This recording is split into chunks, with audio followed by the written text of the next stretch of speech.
नमस्कार मित्रांनो, पुन्हा एकदा स्वागत आहे तुमच्या सर्वांचं विकली अनालिसिसच्या व्हिडिओमध्ये.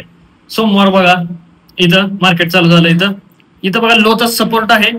चालू झालं मार्केट, खाली आलं, सपोर्ट पासून सपोर्ट घेतला आणि हा जो ओपनिंगचा रेजिस्टन्स होता म्हणजे जिथून सेलिंग चालू झाली होती आज, त्याचा वरती ब्रेकआउट केलेला आहे. ऑलरेडी या सपोर्ट पासून कोणत्या यावाल्या सपोर्ट पासून बाय करणार आहेत, जे टॉप लॉस पुट असणार आहेत, खाली अवेलेबल असणार आहेत. आपण काय केलं, कन्फर्मेशन कॅन्डलची वाट बघितली. ही रेड कॅन्डल कन्फर्मेशन आली. इथं लोला सेल साईडला एंट्री घेतली आपण. इथं 100 पिपचा सेल होता. 100 पिपचा आपलं टार्गेट होतं. कॅन्डल नॉर्मल होती बघा. कोणाला वाटत असेल की कॅन्डल मोठी आहे, तर नाही.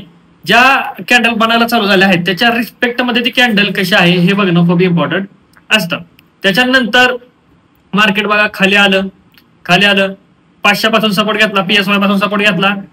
रिटेलर काय करणार, बाय साईडला पोझिशन बनवणार, मार्केट खाली येणार आहे. आलं, परत एकदा सपोर्ट घेतला, परत एकदा खाली आलं. एकदम सिंपल हवाला दिवस होता. त्यानंतर पुढचा दिवस चालू झाला कुठं, इथं.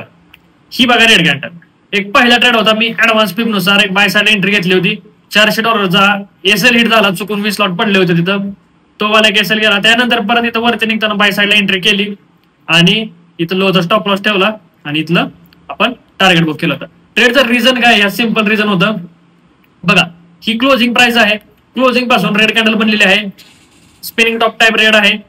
रिटेलर काय करणार आहेत, सेल करणार आहेत. क्लोजिंग पासून रेजिस्टन्स घेतला म्हणून वरती मार्केट जायला लागलं की रिटेलर लोकांचे स्टॉप लॉस हिट होतात. स्पाइकची स्ट्रॅटेजी अपसाइड मोमेंटम आलं.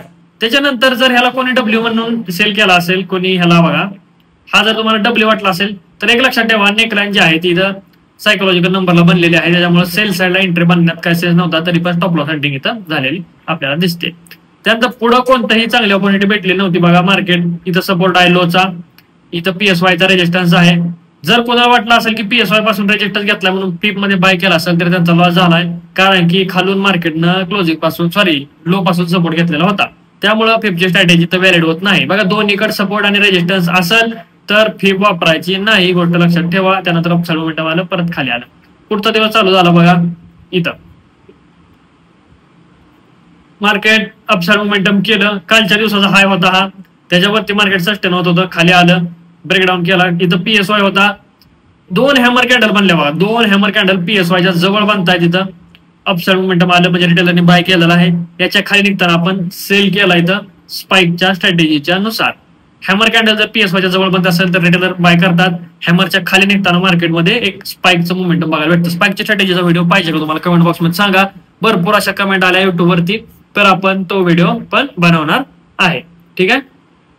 इथं क्लोजिंग प्राइस होती. क्लोजिंग पासून सपोर्ट घेतला मार्केटनं आणि अपसाइड गेलं, खाली आलं, यम पॅटर्न बनवला, हंटिंग केली आणि मार्केटने इथं क्लोजिंग केली. पुढचा दिवस बघा, परत एकदा स्पाइकची स्ट्रॅटेजी. ही पहिली कॅन्डल आली, हॅमर कॅन्डल आली सपोर्ट वरून.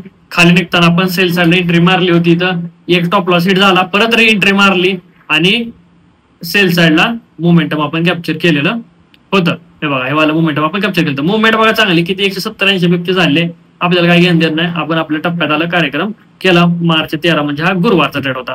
त्यानंतर काही खास ऑपॉर्च्युनिटी कोणती बनली नव्हती. वर गेलं, वर फेक ब्रेकआउट केला, परत खाली आलं, ग्रीन सपोर्टला बनवल्या, परत सस्टेन झालं, परत खाली आलं, परत वर, परत खाली. पुढं काही ट्रेड बनत नव्हते.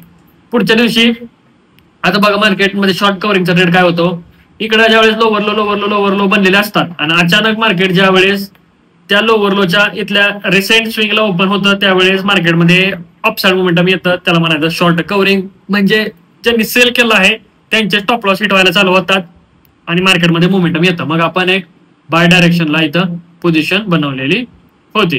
ठीक आहे. याचं पण टार्गेट आपलं हिट झालेलं होतं. म्हणजे भरपूर असे टार्गेट या वीक मध्ये झाले आहेत. एक कळलेली गोष्ट मला की 7 वाजता मार्केट एकदम क्लिअर कट परफेक्ट मस्त चालू आहे. त्याच्यामुळे आपण इझिली ट्रेड करू शकतो. मला वाटतं एसएल कुठे गेला आपला, ते 20 लॉट वाला एक मोठा फटका बसला आपल्याला त्या दिवशी आणि इथं एक छोटासा किरकोळ असा लॉस झाला होता. बाकी तर सगळे टार्गेट या वीक मध्ये आपले झालेले आहेत. आठवडा खूप मस्त गेला. तुम्हाला कसं गेला कमेंट बॉक्स मध्ये सांगा.